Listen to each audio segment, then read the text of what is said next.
तो भाई लोग नमस्कार। इस वीडियो में हम लोग बात करेंगे मणिपाल हेल्थ एंटरप्राइजेस के आईपीओ के बारे में। एंड बात करने का रीज़न ये है कि भाई इस कंपनी का आईपीओ जो है अभी के टाइम में ओपन हो चुका है। एंड इसके साथ साथ और भी दो आईपीओज ओपन होने वाले हैं जिनका कि पैसा आप लोग एक दूसरे में यूज़ नहीं कर पाओगे। ठीक है, तो हम लोग एक तो डिसीजन बनाने का ट्राई करेंगे कि भाई तीनों में से हम लोग को किस में अप्लाई करना चाहिए। लेकिन वो वीडियो एक तो सेपरेट रहने वाला है जिसमें कि मैं आपको रैंकिंग करके बताऊंगा कि हाँ भाई इन तीनों में से आपको किस में अप्लाई करना चाहिए, आपके फंड के हिसाब से किसका आप अवॉइड कर सकते हो। अगर आपके पास दो आईपीओ में लगाने का पैसा है तो दो तीन में से किन दो में लगाना चाहिए। अगर आपके पास एक ही में लगाने का पैसा है तो तीन में से किस में लगाना चाहिए कि आपका अलॉटमेंट चांसेस भी ठीक ठाक रहे और ठीक ठाक प्रॉफिट होने का भी चांसेस रहे। ठीक है, लेकिन वो वीडियो सेपरेट रहेगा। इस वीडियो में हम लोग बात करेंगे मणिपाल हेल्थ एंटरप्राइजेस के आईपीओ के फाइनल डिसीजन के बारे में कि भाई अप्लाई करना चाहिए कि एक बार के लिए अवॉइड कर दे। ठीक है, तो सबसे पहले मैं आपको बोल दूं, extra ordinary company at extra ordinary valuation, थोक के भाव में मैं इसमें अप्लाई करने वाला हूं। मैं फुल कैपेसिटी में जाऊंगा। एंड फुल कैपेसिटी का definition non share holder quota वाले आईपीओ के लिए मेरे लिए यही होता है कि भाई मेरे पास 6 अकाउंट है एंड हर अकाउंट से मैं एक एक लॉट रिटेल के लिए अप्लाई करूंगा। स्मॉल एचएनआई या बिग एचएनआई के लिए मैं जनरली आईपीओ में नहीं जाता हूं, क्योंकि पीछे मैं 2 बार बिग एचएनआई के लिए गया हुआ हूँ, दोनों बार ये अलॉटमेंट नहीं मिला तो मन खराब हो जाता है। ठीक है, फिर पैसा का जुगाड़ करो, शेयर्स बेचो, बैंक में पैसा लाओ, बहुत तामझाम हो जाता है। तो मैं रिटेल में ही जाता हूँ। एंड मेरे पास 6 अकाउंट है एंड हर एक अकाउंट से मैं इसमें रिटेल में अप्लाई करने वाला हूँ।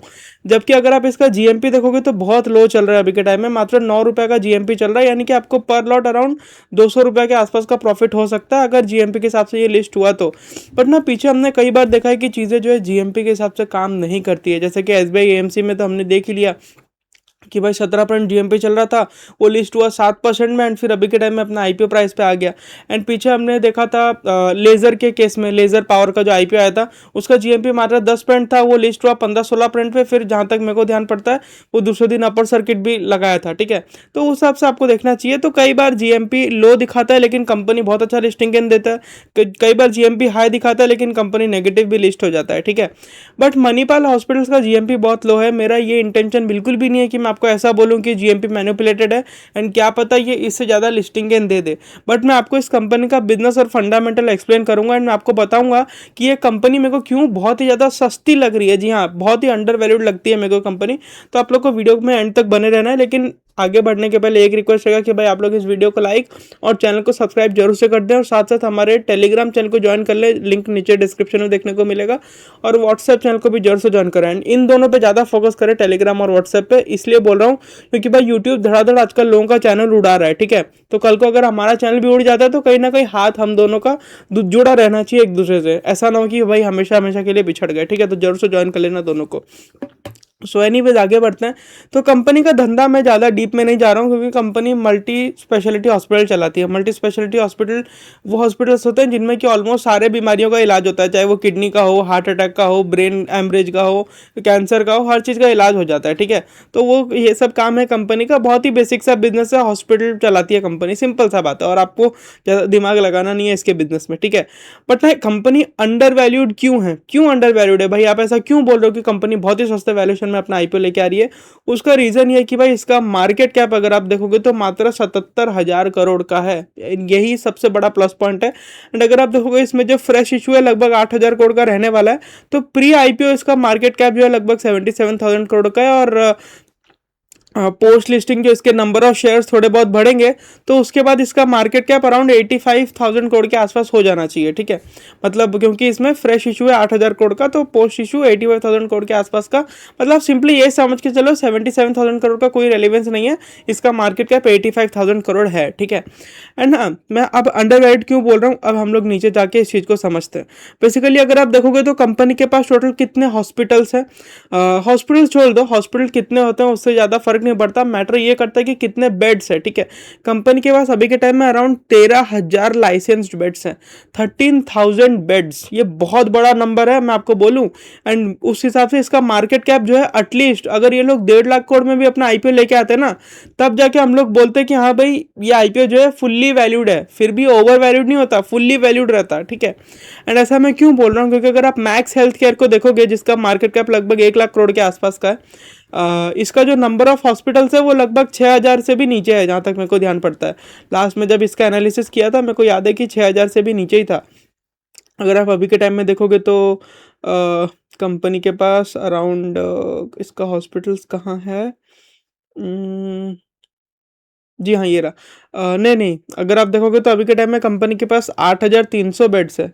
8,300 बेड्स है और 4,800 beds being added in next 3 to 4 years. ठीक है, ठीक है। इस कंपनी के पास भी अच्छे खासे बेड्स है। लगभग 8,300 बेड है कंपनी के पास। ठीक है, मतलब लास्ट टाइम जब देखा था तब 6,000 के आसपास था, अभी बढ़ के 8,300 हुआ है।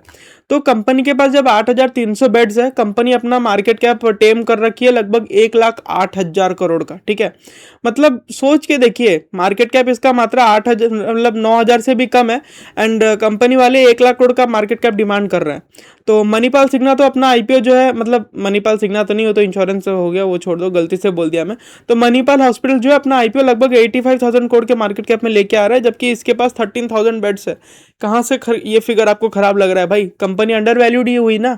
एंड अगर आप देखोगे तो दूसरा जो सेक्टर लीडर है वो अभी के टाइम में इंडिया में अपोलो हॉस्पिटल्स है। उसका कोई मतलब, वो तो बादशाह है यार, उसके आसपास तो कोई है ही नहीं।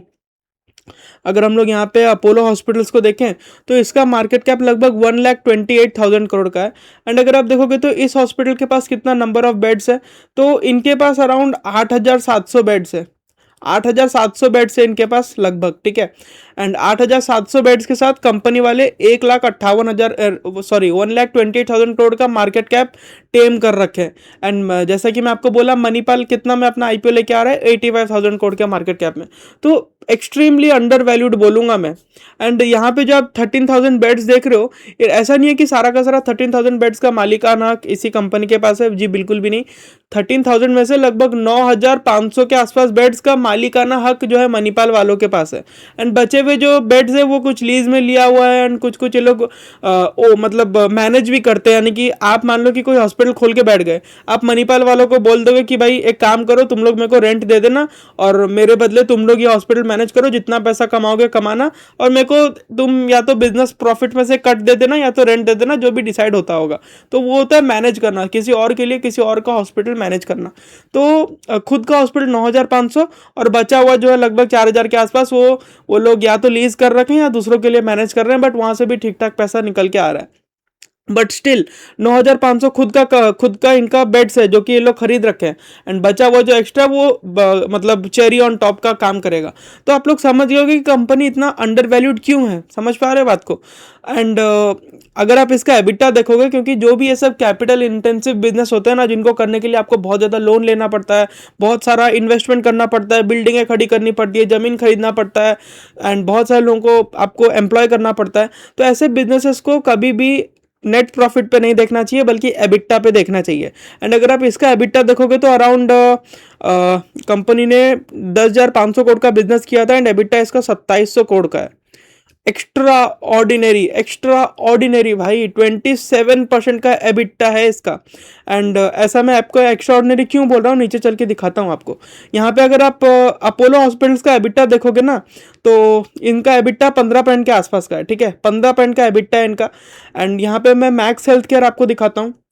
मैक्स हेल्थ केयर का जो एबिटा है वो लगभग 28% के आसपास का है। तो ठीक है, हम लोग बोल सकते हैं कि मैक्स का और मणिपाल का ऑलमोस्ट सेम एबिटा है।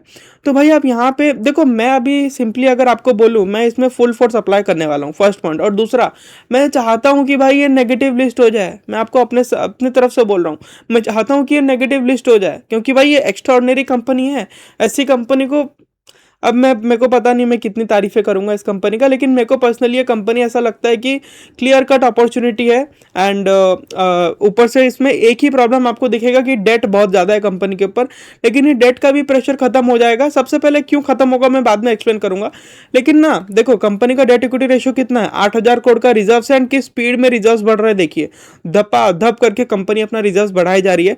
एंड इतना स्पीड में बढ़ने के बावजूद भी आप ये भी बोल सकते हो कि डेट भी बहुत स्पीड में बढ़ा है, बट ये डेट बहुत अच्छा है। मतलब मेरे जैसा इन्वेस्टर अगर देखे कि यार, अगर मेरी कंपनी 21% का आरओई कर रही है, यानी कि 100 रुपया बढ़ के अगले साल 121 रुपया हो रहा है, तब भाई अगर तुम 1.5 का रादर 2 का भी डेट इक्विटी रेशियो मेंटेन करते हो ना, अगर तुम लोग सेम आरओई मेंटेन कर लोगे, प्रोवाइडेड कि भाई सेम आरओई अगर मेंटेन हो रहा है, तो अगर तुम 2 का भी डेट इक्विटी रेशियो रख रहे हो, तो कोई प्रॉब्लम नहीं है मेरे जैसे इन्वेस्टर को, सीधा सीधा अगर मैं बोलूं तो कंपनी को डेट का वैसे भी कोई प्रॉब्लम नहीं था, क्योंकि कंपनी बहुत अच्छा पैसा कमा रही है।